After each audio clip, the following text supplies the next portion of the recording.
All right, so look at what we're looking at today is replacing a power board and a Vizio M-Series 65-inch TV. Basically, we were having a hard time getting the TV to turn on. Finally, it completely stopped working. It is out of warranty. So rather than pay a Vizio tech a boatload of money to come out here, just did a little bit of troubleshooting.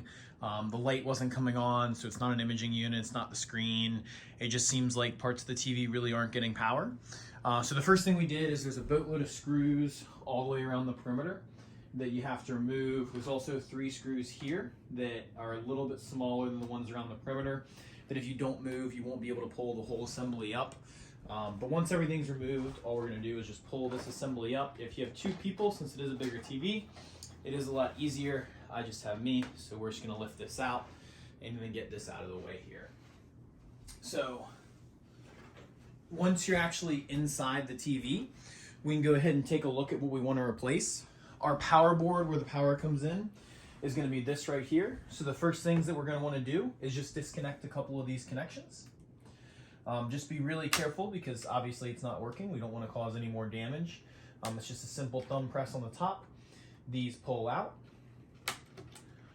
Once those are pulled out, you're going to have a couple of screws that are around the exterior here. Once you look underneath, you can actually see which ones are attached to the board. You're just going to take your screwdriver and remove those. Make sure you hold on to those screws, of course. Now, this one was a little bit frustrating just because it went out kind of intermittently. I'm guessing it's one of these capacitors. I'm not an electronics expert and obviously trying to save money here. I didn't go through and try and test, nor would I know how to test each one of those, but a new power board from tvguy.com was about $79 plus shipping. We did do the expedited shipping, so it was about 20 bucks. Got here in a little bit under a week. These capacitors and the ones that we ordered were bent all the way over. So it looks like it did get a little damaged in shipping. We're hoping that's not really that big of a deal and that this replacement here will go well. I do say that I am quite disappointed in Vizio. It was one of my favorite TV manufacturers. But recently I just think the quality of the products have really gone downhill. But you know, replacing this is still cheaper than buying a brand new $1,200 TV. So once we get these out here, we'll go ahead and lift.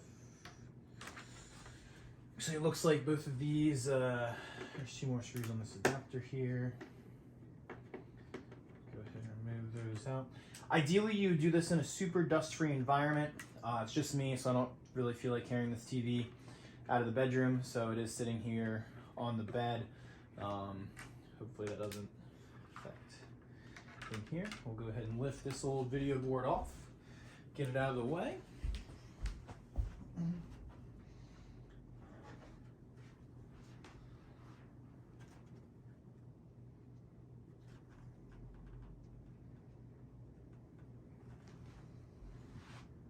We'll go ahead and grab our new video board, and there's a lot of flattened connectors here. As you can see, I kind of bent some of these back up into place. Really hope that's not going to cause any damage, but we will see as we get this guy connected back in. If you want to be super thorough, you could do this with gloves. I'm not really that worried about it. So,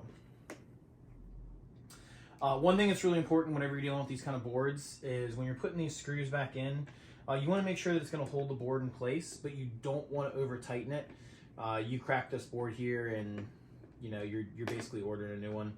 So just enough that screw is going to hold the board in. That's really all you're going to need. No need to really crank it down in there. It's going to work off the connections. All these are doing is just holding it in place anyways.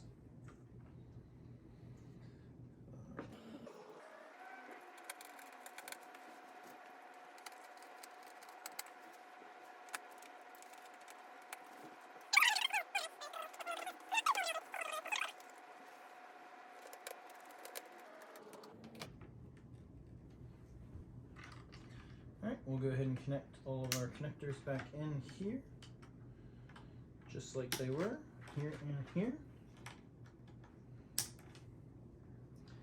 And then I'm going to go ahead and put this back plate back on. We'll do a little test to make sure everything's working, and we'll see if it worked. All right, so we have everything set back up here. Just one question remains. Did that power supply fix it? And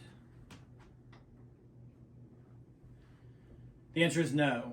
TV still does not turn on. So save yourself $100, throw your Vizio in the trash can, don't worry about fixing it. It's a horrible TV brand. This is the third TV now that we've had issues with. Just throw your Vizio away, don't even bother.